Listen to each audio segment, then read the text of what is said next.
मेरी इच्छा तुम पूरी नहीं कर सकोगे, इसलिए मत पूछो मुझसे। नहीं माता, ऐसी कोई इच्छा नहीं जिसे हम पूरा न कर सकें। हम वचन देते हैं कि यदि हमें अपने प्राण भी देने पड़ जाएं, तो भी हम आपकी इच्छा अवश्य पूरी करेंगे। हमारा एक ही पुत्र था पुनर्दत्त, जो जवानी में मर गया।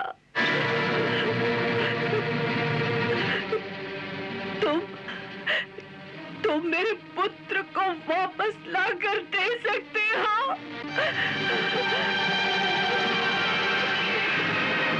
बोलो। मेरा वचन कभी छूटा नहीं होता। मैंने वचन दिया है कि प्राण देकर भी मैं अपना वचन पूरा करूंगा।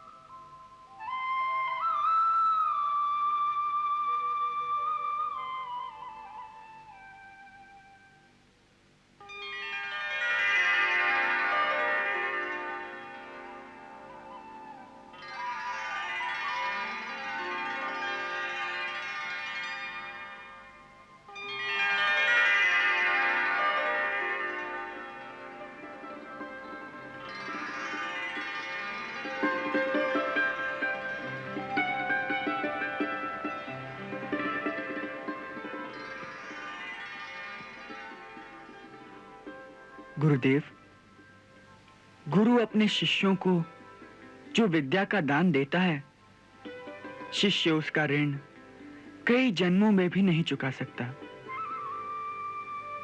फिर भी लोक मर्यादा के अनुसार चाहते हुए गुरुदक्षिणा देना शिष्य का धर्म है। इसलिए हम आपसे प्रार्थना करने आए हैं कि आप जो भी उचित समझे उसके अनुसार आप हमें गुरुदक्षिणा देने का आदेश करें। हम वचन देते हैं कि हम उस आदेश का अवश्य पालन करेंगे। मैं तुमसे गुरुदक्षिणा के रूप में एक वचन मांगता हूं। आज्ञा गुरुदेव। मुझे वचन दो, जो विद्या मैंने तुम्हें सिखाई है उसका जन कल्याण के लिए सदुपयोग करोगे, और जो शक्तियां तुम्हें प्रदान की हैं उनका उपयोग किसी को पीड़ा देने के लिए, दुख देने के लिए या किसी के साथ अन्याय करने के लिए नहीं करोगे। हां, बल्कि उनका उपयोग किसी दुखी और अन्याय से पीड़ित प्राणी की सहायता के लिए अवश्य करोगे।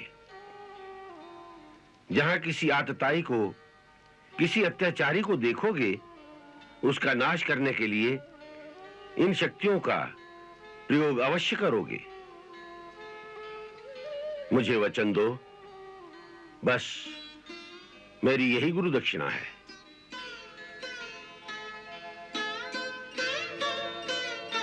गुरुदेव, हम वचन देते हैं कि हम जीवन भर आपकी इस आज्ञा का पालन करेंगे।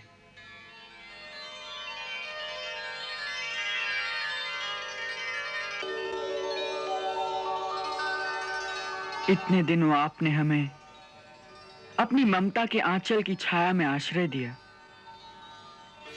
इतना स्नेह दिया कि हम अपने घर को भूल गए। इस उपकार का बोझ तो इस जीवन में नहीं चुकाया जा सकता। फिर भी यदि आपकी कोई इच्छा हो जिसे हम पूरा कर सकें, तो हम इसे अपना अहोभाग्य समझेंगे।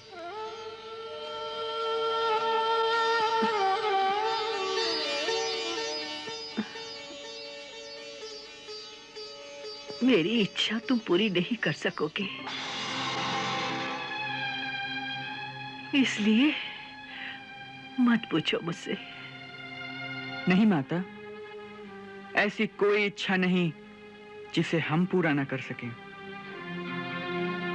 हम वचन देते हैं कि यदि हमें अपने प्राण भी देने पड़ जाएं, तो भी हम आपकी इच्छा अवश्य पूरी करेंगे। इसलिए कहिए, क्या इच्छा है आपकी? उसकी मृत्यु कैसे हुई थी? उसे समुद्र खा गया। उसे समुद्र खा गया। समुद्र? हाँ, हम प्रभास क्षेत्र में पर्व स्नान के लिए गए थे। हमारा पुनर्दत्त भी वही किनारे पर स्नान कर रहा था। अचानक समुद्र की एक लहर उसे खींचकर अंदर ले गई। फिर वो वापस नहीं लौटा।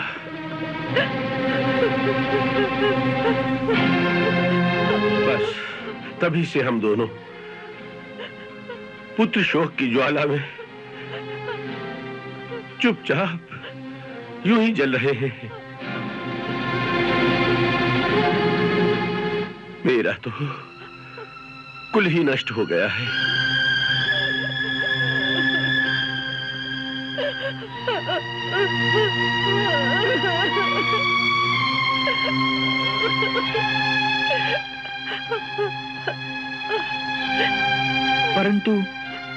परंतु इस बात का निश्चय आपने कैसे कर लिया कि पुनर्दत्त की मृत्यु हो गई है?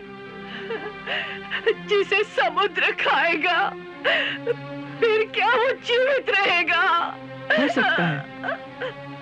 कभी-कभी ऐसा भी तो होता है कि समुद्र में डूबकर भी प्राणी मरता नहीं।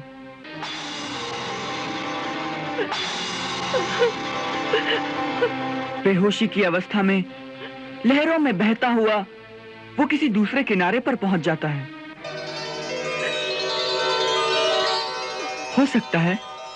हो सकता है कि इसी प्रकार आपका पुत्र भी किसी दूसरे देश में पहुंच गया हो।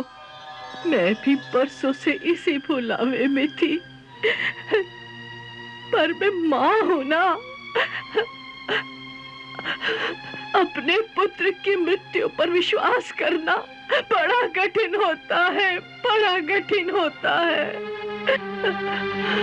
परंतु अब मैं निराश हो चुकी हूँ, निराश हो चुकी हूँ। आप अभी निराश न हो माता। मेरा वचन कभी छूटा नहीं होता।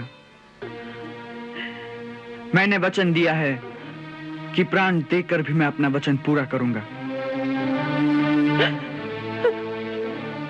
सो आज मैं प्रतिज्ञा करता हूं कि आपका पुत्र तीनों लोकों में जहां भी है, मैं उसे ढूंढकर आपके पास ले आऊंगा।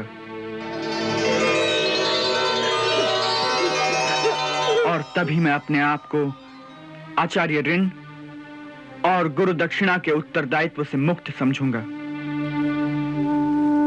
जब तक मैं आपके पुत्र को वापस न ले आऊं, तब तक मैं अपने घर नहीं जाऊंगा। मुझे आशीर्वाद दीजिए कि मेरा यह प्रण पूरा हो जाए।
जगतपति, हे त्रिलोकीनाथ, मेरे तट पर स्वयं पधार कर आपने मुझे दर्शन देने की कृपा की, इसके लिए कोटिशः धन्यवाद।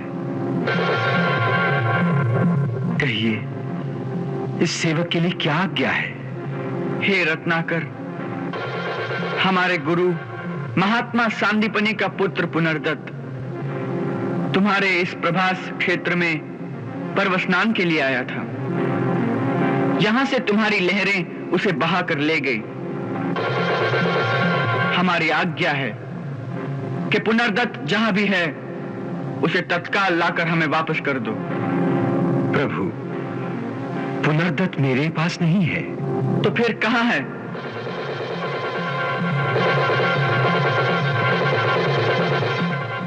भगवान, मेरी गहराइयों में पांचजन्य नाम का एक महान राक्षस रहता है।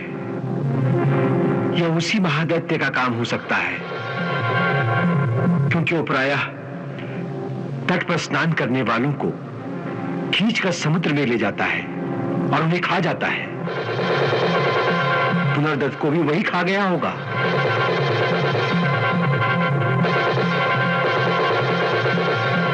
वो महादैत्य इस समय कहां है?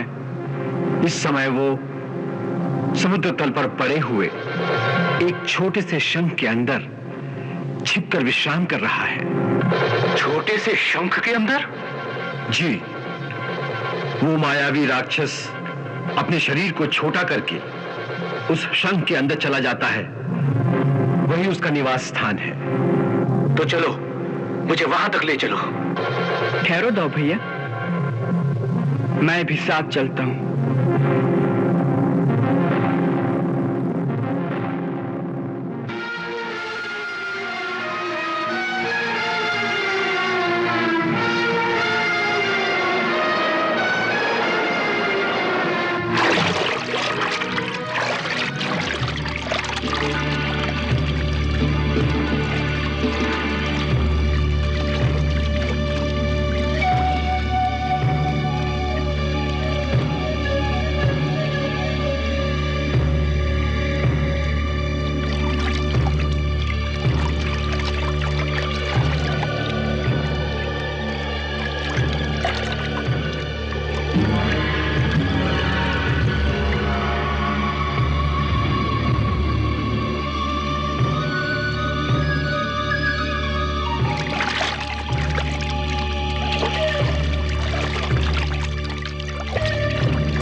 जागो दैत्यराज, बाहर निकलो और देखो, तुम्हारा काल तुमसे मिलने आया है।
भोजन खाने को मिलेगा।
इसके पेट में तो पुनर्दत्त की हड्डियां भी नहीं हैं। इसे वृथा ही मारा।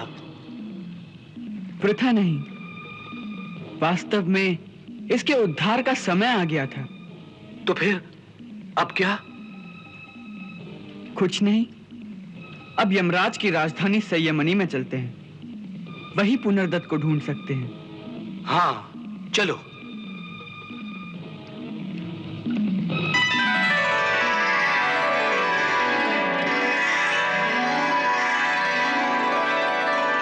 दाऊ भैया, हम्म। ये शंख कितना सुंदर है। देखें, इसकी ध्वनि कैसी है। हाँ।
आज से यही हमारा शंख होगा।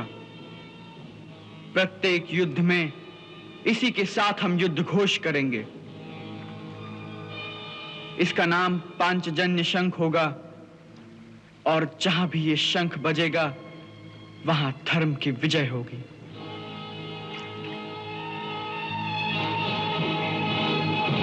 चलो अब यमराज जी के पास चलते हैं।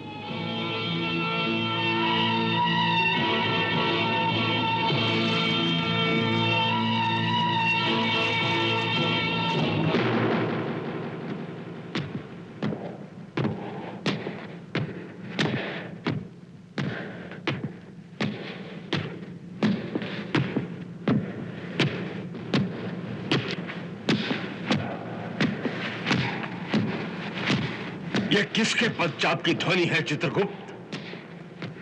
ऐसा कौन है जिसके बढ़ते हुए चरणों की धमक से यमपुरी की धरती भी कंपायमान हो रही है? ये कौन आ रहा है? हे यमराज, इस क्षण में तो किसी भी प्राणी के आने का कोई उल्लेख नहीं है मेरे खाते में। इसलिए प्रभु, जो आ रहा है वो मृत्युलोक का प्राणी नहीं हो सकता, कोई और ही है। और कौन? असुर या सुर? मैं नहीं जानता भगवान। हाँ?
कौन हो तुम?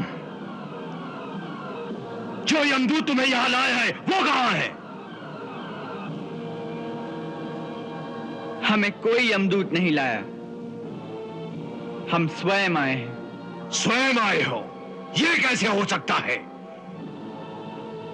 तुम इस पार्थिव शरीर के साथ यहां कैसे आ सकते हो? कोई प्राणी अपने जीवित शरीर के साथ यहां तक नहीं पहुंच सकता। केवल मरने के पश्चात ही जीवों को यहां लाया जाता है। परंतु हम तो कभी मरते ही नहीं, इसीलिए ऐसे ही आना पड़ा। अब आ गए हैं तो हमें अंदर आने दो। मूर्ख बालकों, तुम समझते क्यों नहीं? ये यमपुरी है, कोई बच्चों के खेलने का स्थान नहीं। परंतु हम खेलने नहीं आए हैं, हम तो यमराज जी के दर्शन करने आए हैं। मुझे तुम्हारे भोलेपन पर बड़ी दया आती है। जाने किसने तुम्हें बहकाकर यहां तक पहुंचा दिया है। अरे भोले बालकों, तुम समझते क्यों नहीं? इस पार्थिव शरीर के साथ भगवान यमराज के दर्शन नहीं हो सकते। केवल मरने के बाद ही जीवों को उनके दर्शन होते हैं। यदि मरने के पश्चात ही उनके दर्शन हो सकते हैं तो भैया हमें मार ही डालो।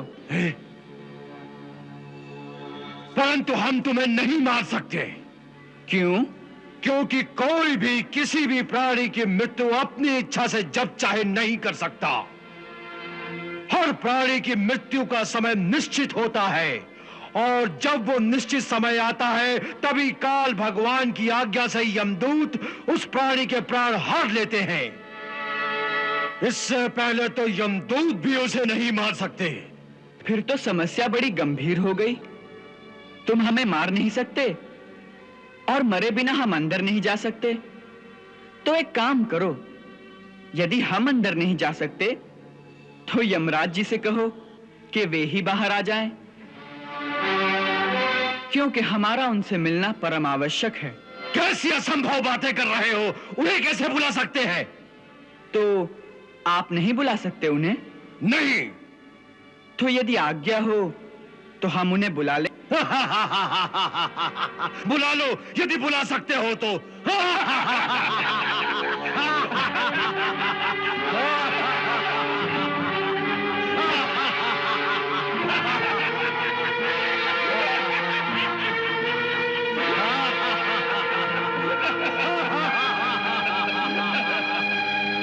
अच्छा,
जिसने यमपुरी में आकर ऐसी धृष्टता करने का साहस किया है, उसे हमारे सामने तुरंत उपस्थित किया जाए।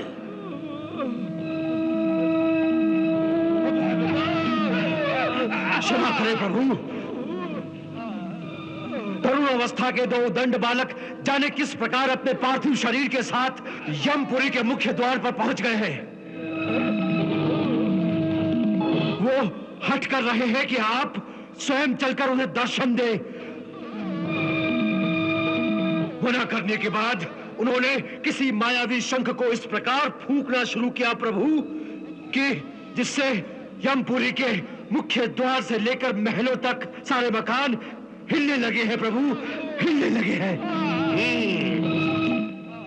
इसका अर्थ है कि वो दोनों कोई मायावी असुर हैं जिन्होंने हमारी संयमनी नगरी पर आक्रमण करने का साहस किया है। उनकी इस धृष्टता का उत्तर हमारा यमदंड उन्हें देगा।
यमदंड को शक्तिहीन कर दे।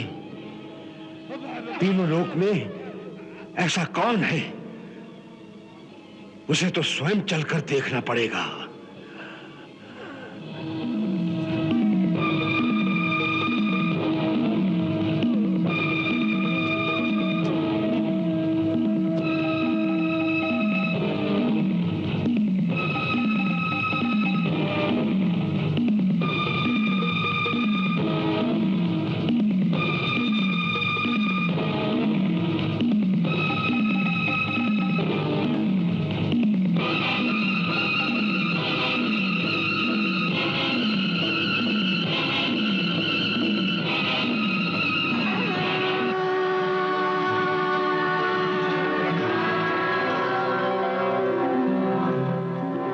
प्रभु,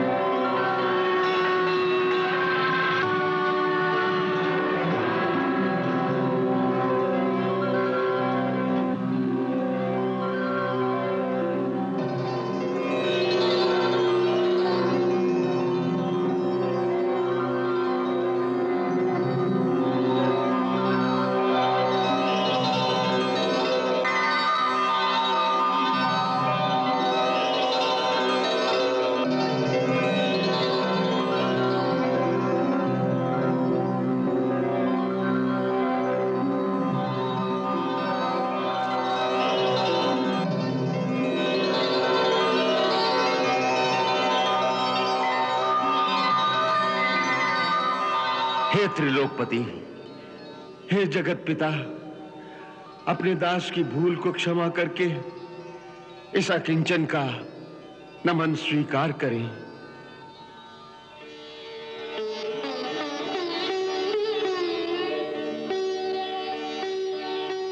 इस दास के लिए क्या आज्ञा है प्रभु? हम महामुनि सांदीपनि के पुत्र पुनर्दत्त को आपसे वापस मांगने आए हैं। अपने कर्मानुसार वो इस समय जिस लोक में जहां भी हो उसे लाकर हमें दे दो, यही हमारी आज्ञा है।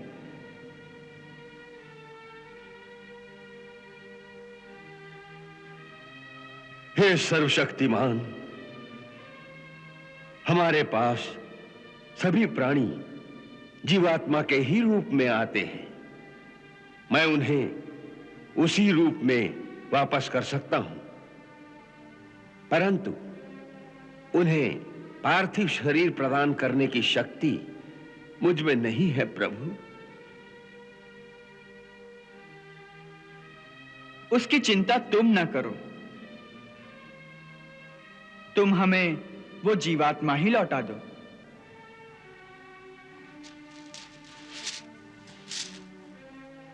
जो आज्ञा प्रभु।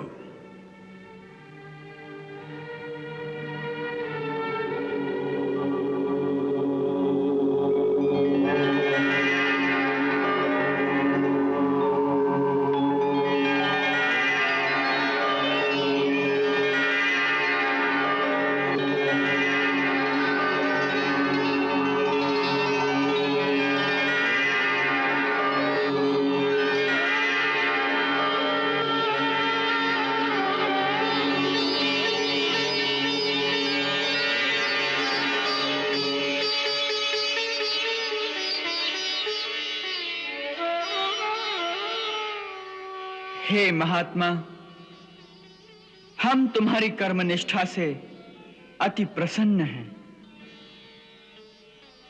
हमारे आशीर्वाद से हमारे श्री चरणों में तुम्हारी भक्ति सर्वदा अचल रहेगी।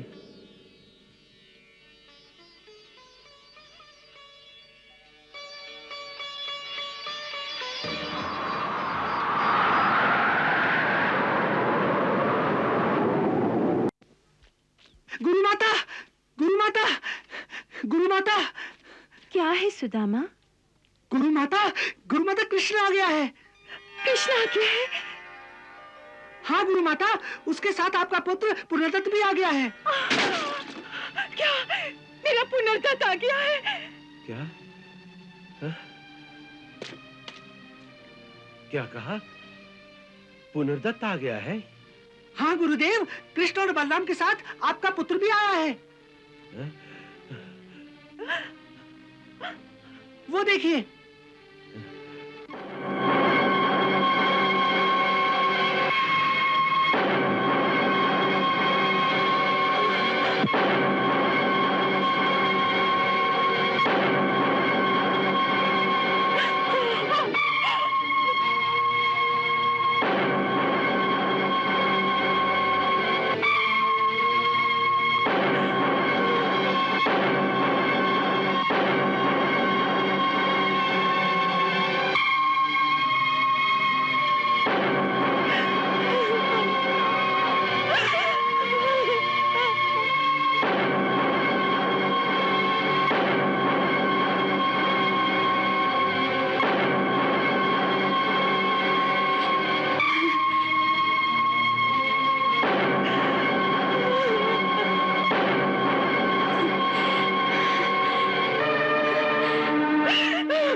मेरा पुत्र, मेरा पुत्र, मेरा पुत्र।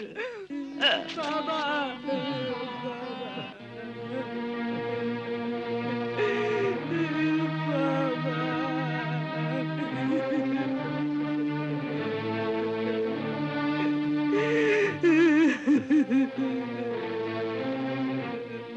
पुनर्दत्त, बाबा, पुनर्दत्त।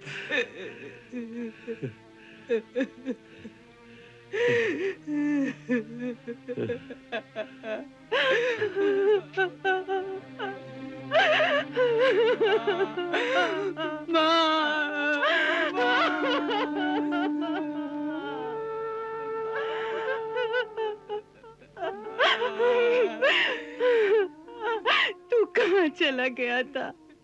कहाँ चला गया था तू? तू कहाँ चला गया था? माँ, स्नान करते करते मेरा पैर फिसल गया और मैं समुद्र की लहरों में बह गया था। फिर क्या हुआ? तू कैसे बच गया?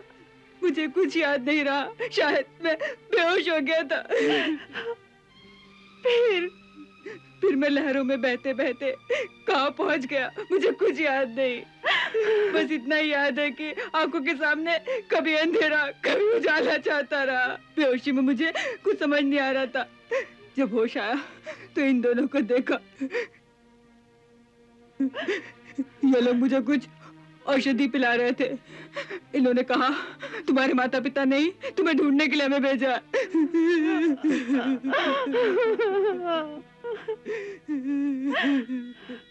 अरे निर्मोही, इतने बरसों तुझे माँ भी याद नहीं आई। गुरु माता, गुरु माता, इसे याद कैसे आती गुरु माता? इसकी तो स्मृति ही खो गई थी। क्या स्मृति खो गई थी? हाँ, कई बार ऐसा होता है कि अचानक मन को कोई झटका सा लगे तो मनुष्य की स्मृति ही खो जाती है। इसके साथ भी यही हुआ होगा। अकस्मात डूबने के भय से या फिर समुद्र में किसी पत्थर से सिर टकराने से इसकी स्मृति ही खो गई होगी।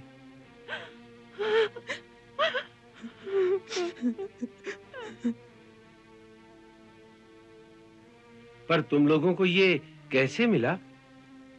मैंने कहा था ना कि ये डूबा नहीं होगा, किसी किनारे जा लगा होगा। इसी विश्वास के सहारे हम दोनों समुद्र के किनारे किनारे बसे नगरों में घूम घूम कर इसे ढूंढते रहे। वहीं एक नगर में ये मिल गया।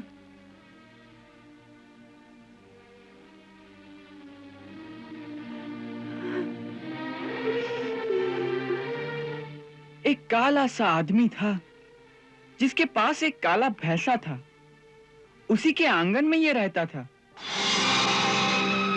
हमें कुछ संदेह हुआ कि वो काला ये गोरा, तो हमने उससे पूछा कि ये लड़का तुम्हारा कौन है? उसने कहा ये मेरा कोई नहीं, बेचारा कहीं खो गया है और इसे अपना पिछला जीवन कुछ याद नहीं। तब हमने एक वैद्यराज से इसकी चिकित्सा कराई और उसकी औषधि से धीरे धीरे इसके स्मृति पटल खुलते गए। जब इसे पूरी तरह होश आया तो इसने आपका नाम बताया। बस हम इसे अपने साथ ले आए।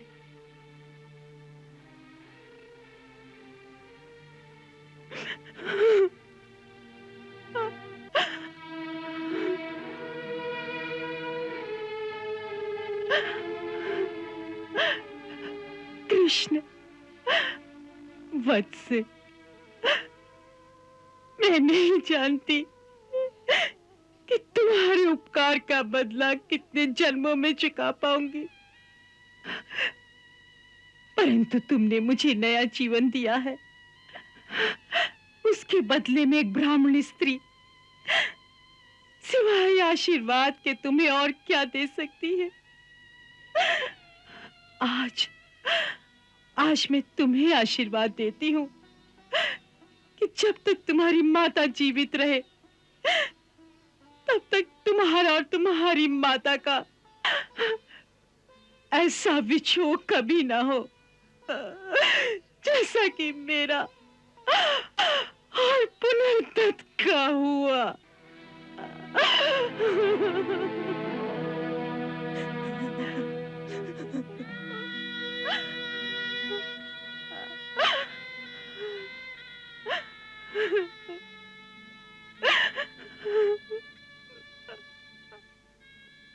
गुरु माता, देना ही है तो कोई और आशीर्वाद दो।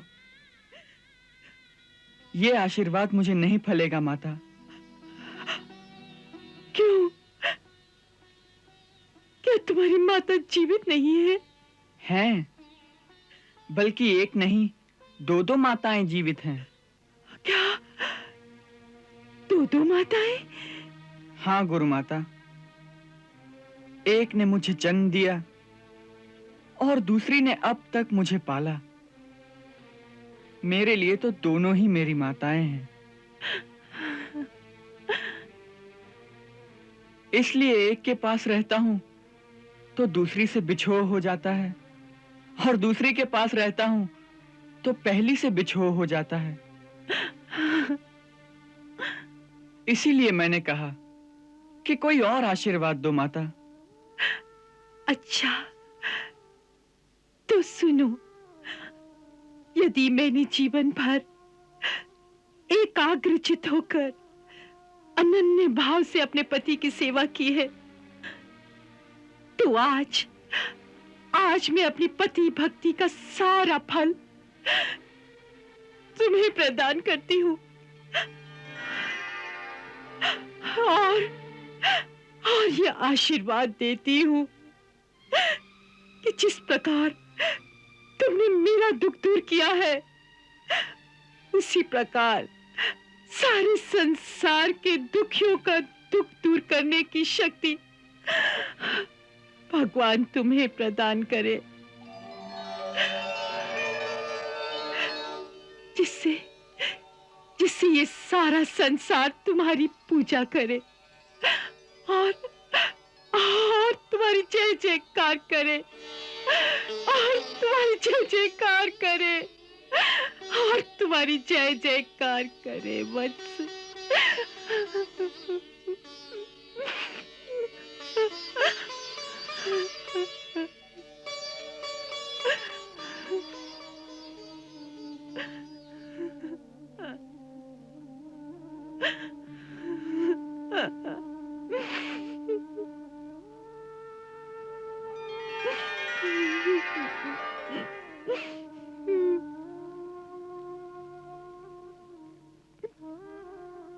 गुरु माता, आज तुमसे ये आशीर्वाद पाकर मेरा जीवन धन्य हो गया। अब मुझे विश्वास हो गया है कि तुम्हारे इस आशीर्वाद से मेरा इस धरती पर जन्म लेना अवश्य सफल होगा माता।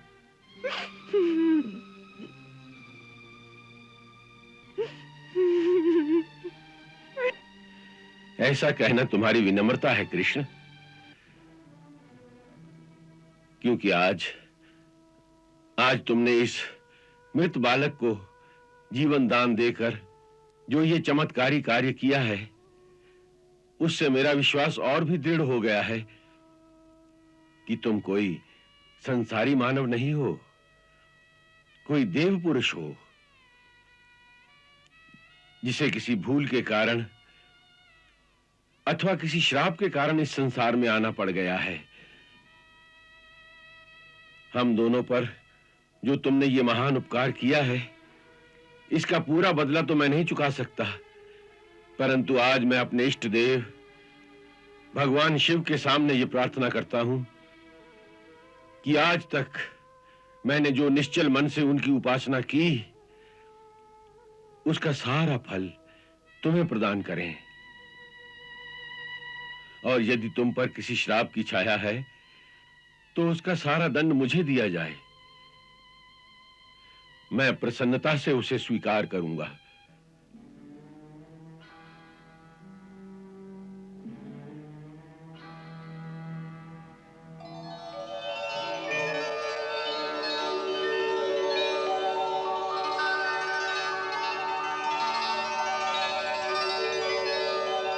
गुरुदेव, इतनी उदारता एक पिता अथवा एक गुरु में ही हो सकती है,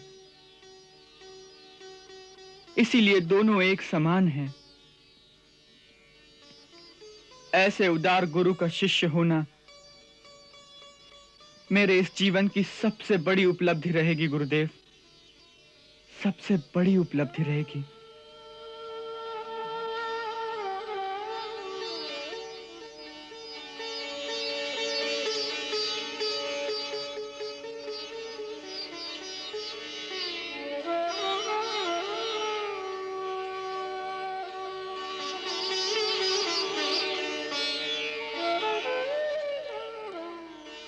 कृष्णा